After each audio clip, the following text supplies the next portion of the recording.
Amados, quando nós falamos sobre conversão, a primeira ideia que nós temos é o sinônimo dessa palavra, significa mudança. Conversão significa se converter, mudar, amém?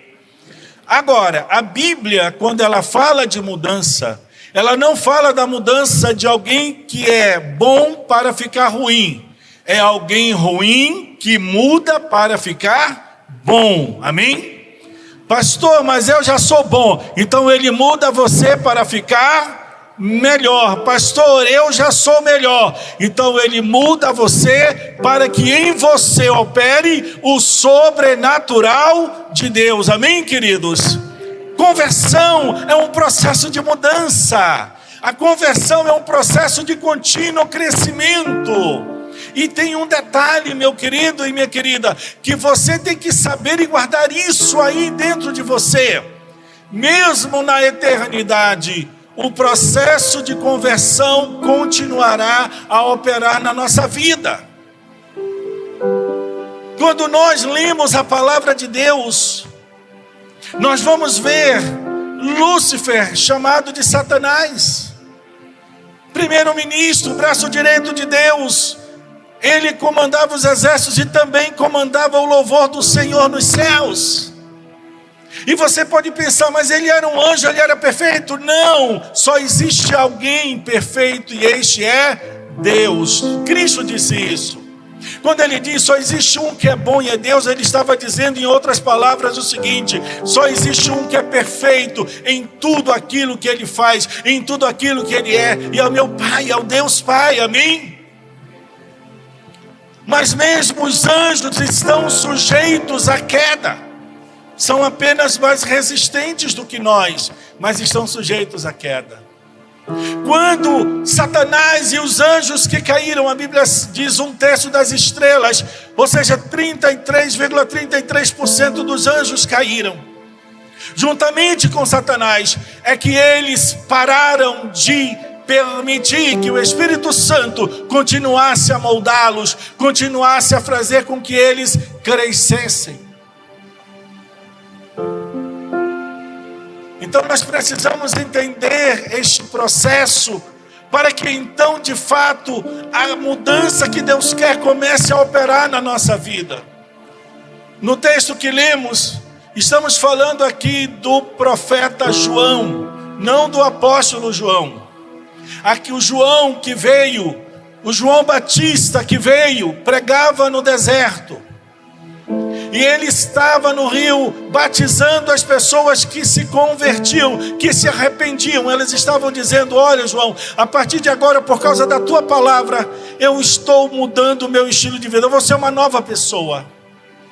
Mas chegaram a eles fariseus e saduceus. Se eu fosse traduzir para você isso em palavras, era como se eu dissesse: chegou um grupo de crentes, um grupo de cristãos crentes até ele, pessoas que estavam na igreja, e mais do que isso, eram líderes. E João sabia como eles eram, João sabia das suas atitudes. Porque dentro deles não havia mudança, não havia arrependimento, não havia sinceridade. Falavam bonito da boca para fora, mas faltava verdade. E conversão é um processo de verdade. Amém? É um processo de verdade. E ele, quando olha, diz: raça de víboras. Quem lhes deu a ideia de que vocês vão fugir da ira de Deus?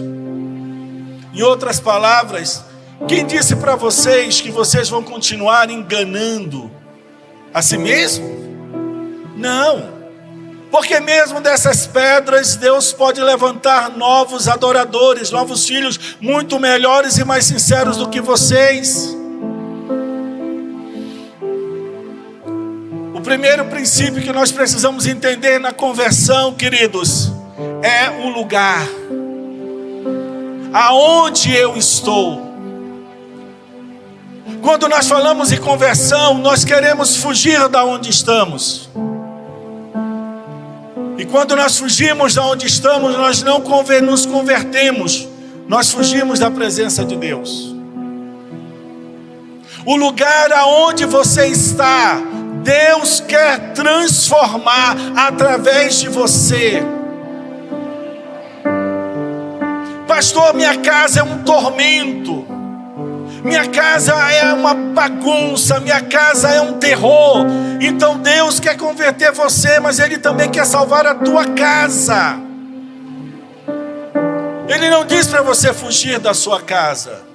Ele diz na sua palavra: converte-se você e será salvo tu e a tua casa. O primeiro aspecto da conversão é o lugar. O lugar aonde você está é aonde Deus quer começar o processo de mudança, de conversão, de arrependimento. Amém, queridos? É aonde você está. É por isso que muitas vezes as pessoas fogem, se convertem, mas não conseguem salvar a sua casa, não conseguem salvar a sua família, não conseguem salvar seus colegas de trabalho, porque eles estão fugindo. Deus não disse que você vai permanecer neste lugar por muito tempo e nem para sempre, não é isso. Mas você precisa marcar um ponto da presença de Deus aonde você está. O segundo princípio da conversão chama-se eu, diga eu. Será que você aceita a mudança que Deus está propondo? A palavra de Deus relata que um certo jovem procurou Jesus para segui-lo. E ele começou no diálogo com Jesus dizendo: olha, Senhor, eu tenho observado os mandamentos. E ele começou a enumerar os mandamentos em que ele tudo observava. E Jesus não questionou, ele disse: de fato, você observa tudo isso, mas uma coisa te falta. Aquele rapaz respirou fundo. Depois de eu observar tantas coisas, eu ainda estou devendo? Sim. E ele disse: vai, vende tudo que tens, distribui aos pobres e volta. E a Bíblia diz que aquele rapaz, aquele jovem, ele foi e saiu muito triste, porque ele tinha muitos bens. Ele queria servir ao Senhor, mas ele não confiava em Deus, ele confiava na riqueza. Era isso, queridos, amém? Tem gente que diz: Deus não gosta das pessoas ricas, milionárias, bilionárias. Pelo contrário, olha a vida dos homens de Deus: Davi, Salomão, Abraão, Isaac, Jacó. As pessoas falam: Jesus era pobre. Aonde é que pobre tem tesoureiro? Jesus tinha tesoureiro.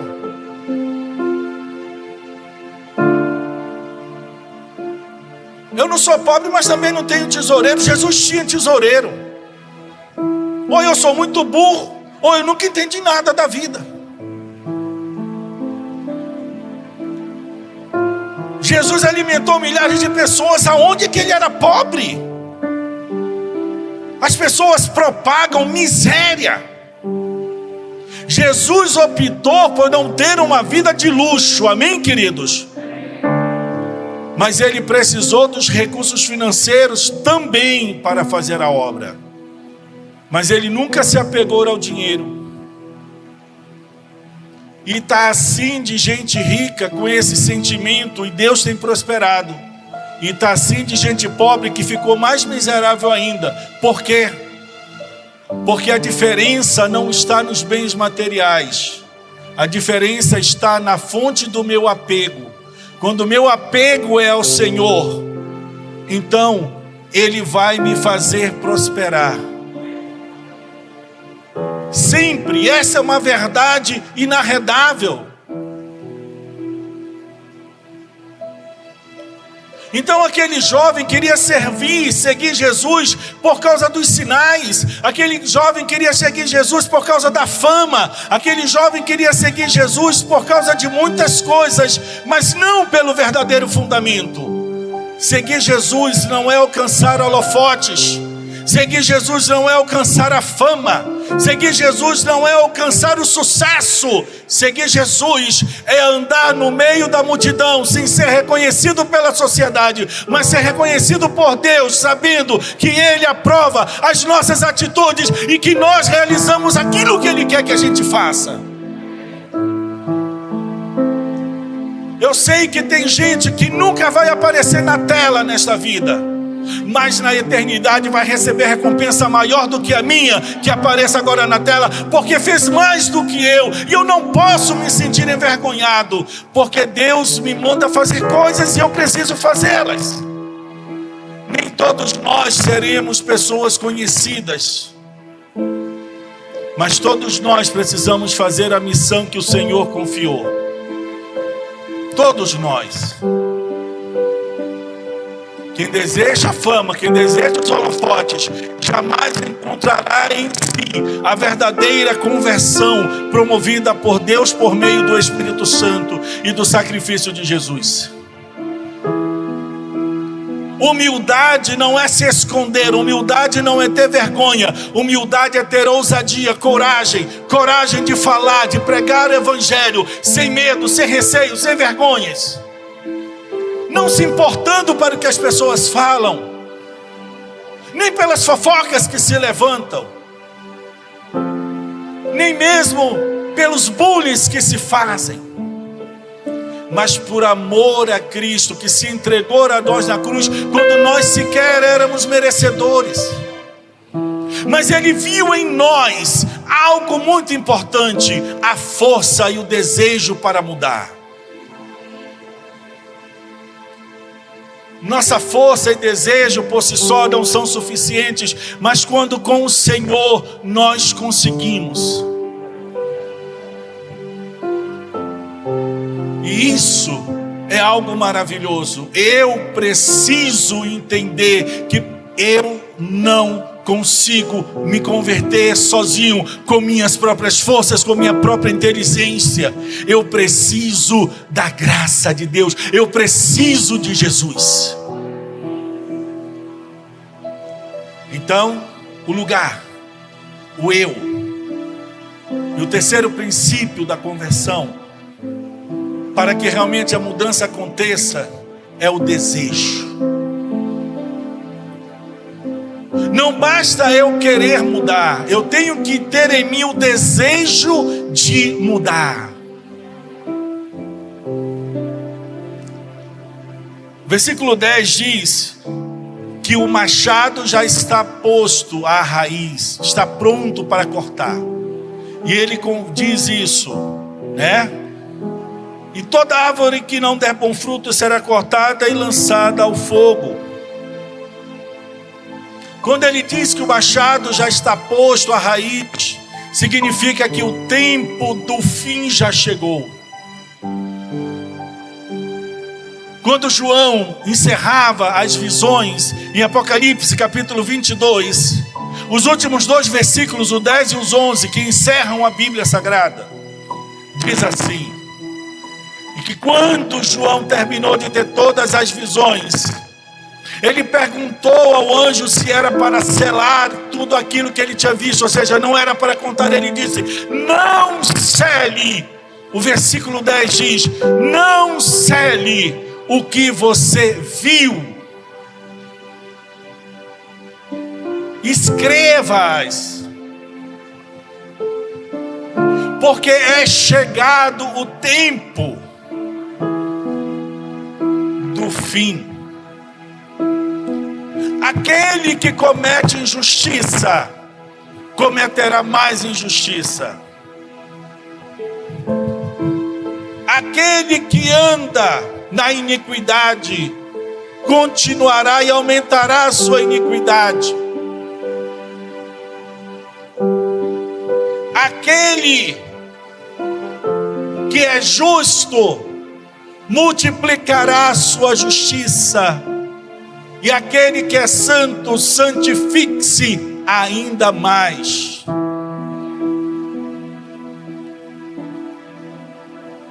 Ele coloca aqui 2 tipos de pessoas. dentro do desejo. E aqui entra o segundo tipo de conversão. Eu disse que há dois tipos de conversão. Aquele em que eu me dou por inteiro, que é esse que Deus deseja. E aquele em que eu não me dou por inteiro. Eu começo o processo, mas não deixo ele ser concluído. Em algum momento da caminhada, este processo para. Eu me fecho para a graça do Senhor. Eu assumo a responsabilidade de que aquilo que Deus fez até aqui é suficiente. E como eu disse no início, a vida também prova isso. Quando eu bloqueio Deus, nada é suficiente.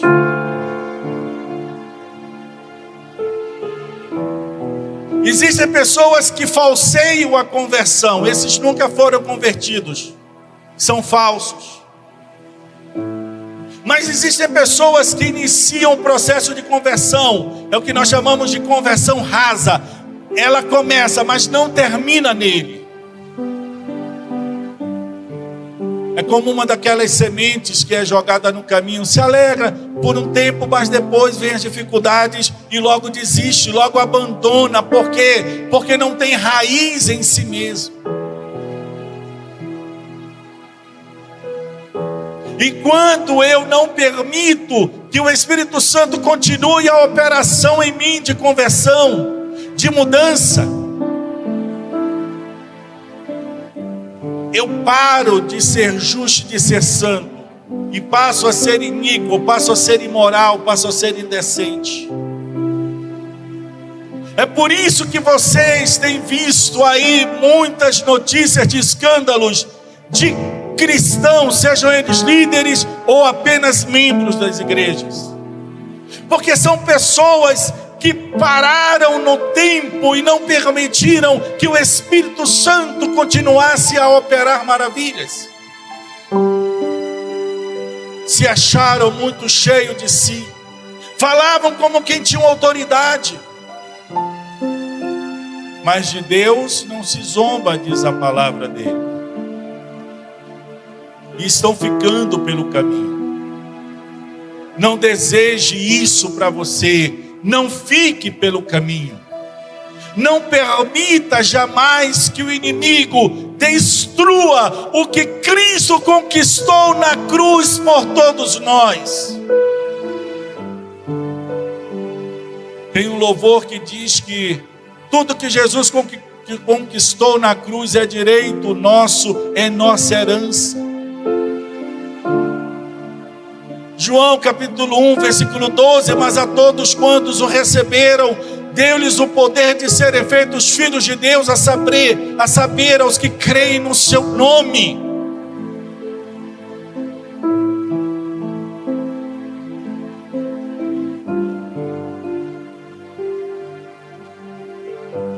O salmista diz, olha, quando eu nem tinha forma no ventre de minha mãe, o Senhor já me amava. Não maltrate o Espírito Santo, meu querido, minha querida. Não magoe o Espírito Santo, porque tudo que ele deseja é ter um relacionamento cada vez mais profundo. Quando eu tenho uma conversão contínua, quando o processo é contínuo, eu não estou isento de lutas, mas eu estou isento de derrotas e fracassos. Dificuldades, com certeza surgirão. Às vezes vencer o desafio é doloroso, é doído, é sofrido. Mas a vitória vem e ela é sempre prazerosa. Mas quando eu não permito que a graça do Senhor crie raiz em mim, eu sou levado por ventos de doutrina com muita facilidade.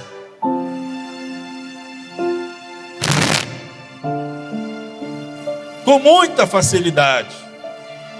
Aparecem uns loucos por aí se dizendo que são enviados de Cristo, porque os que estão aí já não representam mais. Eu quero dizer para você que nos assiste, nós somos enviados de Cristo. Mas é isso só. Nós não somos nem melhor nem pior dos que estão pregando a palavra. Nós agimos dentro da graça que o Senhor nos deu, dentro da humildade que o Senhor tem ensinado para nós. Nós temos algo para você. Nós temos uma palavra para você da parte do Senhor. Mas antes dele levar essa palavra a você, ele traz primeiro a nós que divulgamos a palavra cada vez que nós estamos aqui, que louvamos, que dirigimos, que pregamos. Nós estamos trazendo a mensagem do Senhor. Nós não trazemos a mensagem porque ela é bonita. Nós não trazemos a mensagem porque ela é simplesmente saborosa. Às vezes ela é amarga, sim. Ela precisa ser verdadeira. Sempre. Sempre verdadeira. Vivemos os últimos tempos, há tempos. É uma redundância. Há 2.000 anos que nós vivemos os últimos tempos. Eu tenho certeza que não vai levar mais 2.000 anos para Jesus voltar. Os sofrimentos vão multiplicar. As dificuldades vão aumentar. Mas aquele que se permite ser moldado pela graça e o amor de Deus, mediante o sacrifício de Jesus na cruz do Calvário, que venceu a morte e ressuscitou. Ele está lá nos céus com o Pai intercedendo por nós, mas enviou o Espírito Santo para continuar a obra de mudança em nossas vidas. Ele nos espera.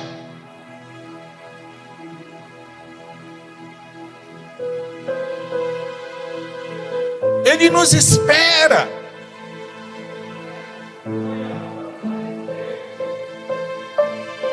Nós aguardamos ansiosos o toque da trombeta.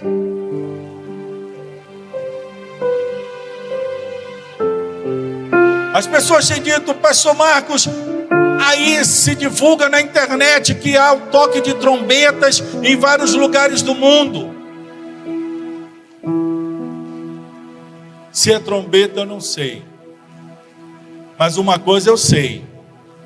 Quando for a trombeta celestial, vai ser só uma vez. Ela não vai ficar tocando de pedaço em pedaço numa cidade, noutra cidade, noutra cidade, noutra cidade. O mundo inteiro vai ouvi-la ao mesmo tempo.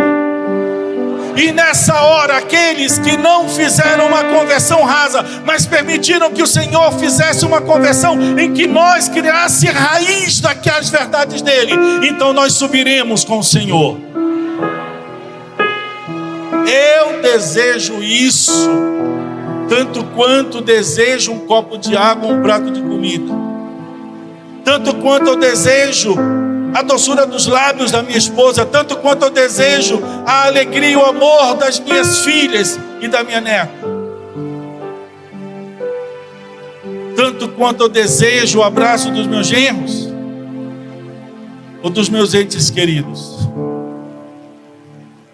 Tanto quanto eu desejo estar com vocês, mas muito mais eu desejo estar com o Senhor. E todos nós com Ele.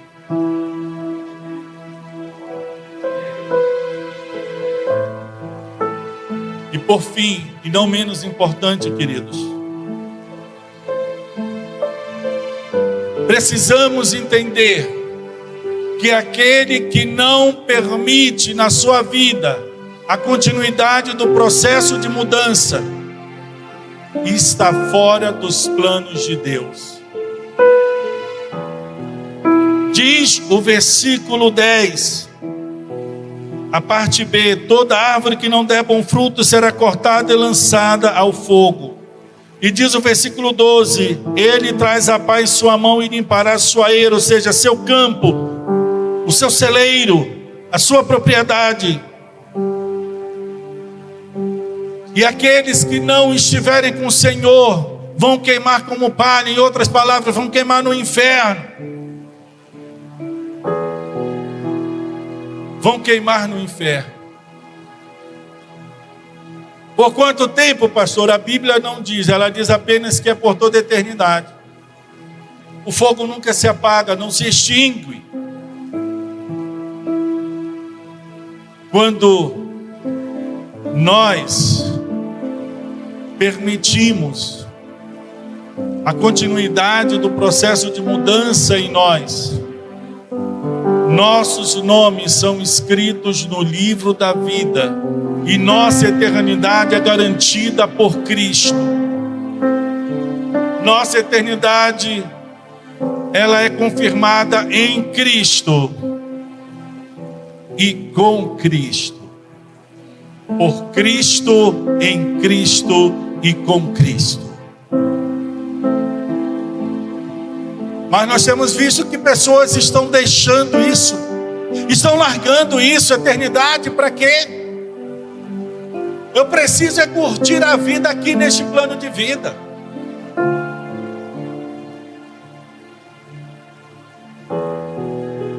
Tem gente que acha que ser crente é ser quadrado. Ser crente não acha mais graça. Ser crente não vai para um banho, não vai para um shopping, não vai para o cinema, não vai para uma praça. Querido, eu quero te dizer que ser crente é de mais nada é estar vivo, amém? Então crente vai para o shopping, vai para o cinema, vai para a praça, vai para a sorveteria, pizzaria. Se bem que eu agora tenho que ficar bem restrito. Crente tem vida. Mas vida com abundância significa vida com responsabilidade, vida com propósito, vida objetivando a eternidade. Nós não podemos agir como se não prestássemos contas daquilo que nós fazemos. João Batista chamava a atenção disso. Esses mesmos fariseus e saduceus não entenderam a palavra de João Batista. Um dia um grupo deles se encontrou com Jesus. Jesus disse: vocês são como sepulcros caiados. Ou seja, vocês são como aqueles túmulos que estão ali no cemitério. Fazem mausoléus bonitos, mas por dentro está tudo podre. Não presta para nada.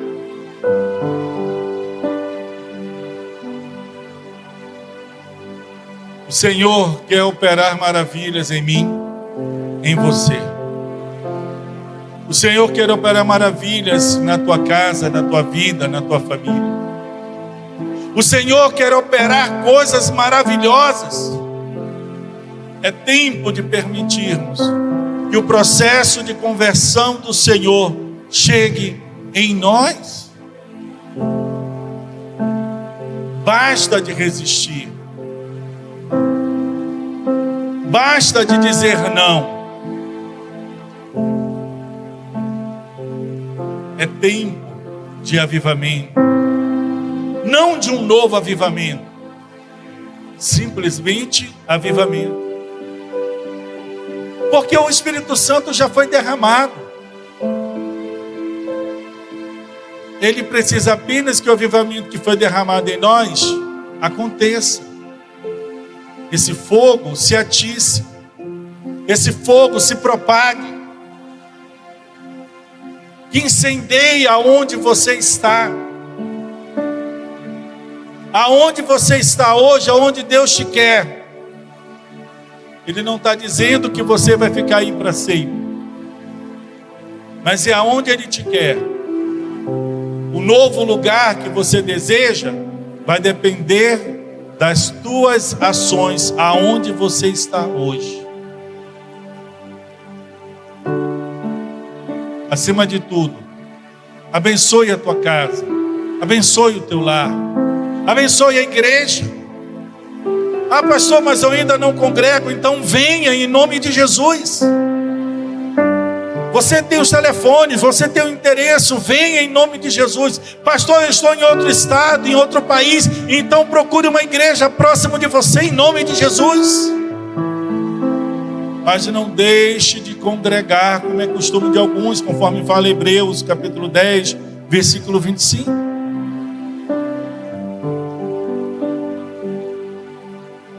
esteja sempre presente. Deus está olhando agora para nós.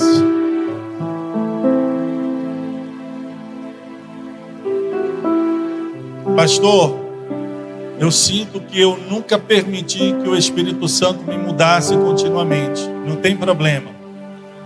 Você pode abrir seu coração agora. Aí onde você está? Abrindo o seu coração agora. E Deus, o Senhor, vai operar maravilhas. Ainda há tempo. Mas quando a trombeta tocar, não haverá mais tempo para nada.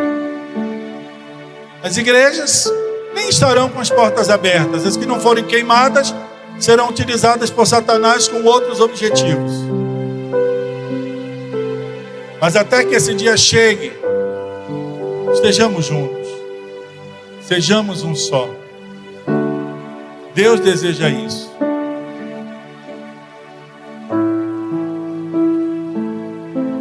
Quem é que deseja?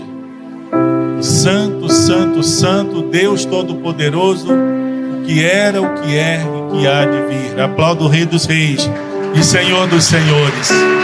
Aleluia, aleluia, aleluia.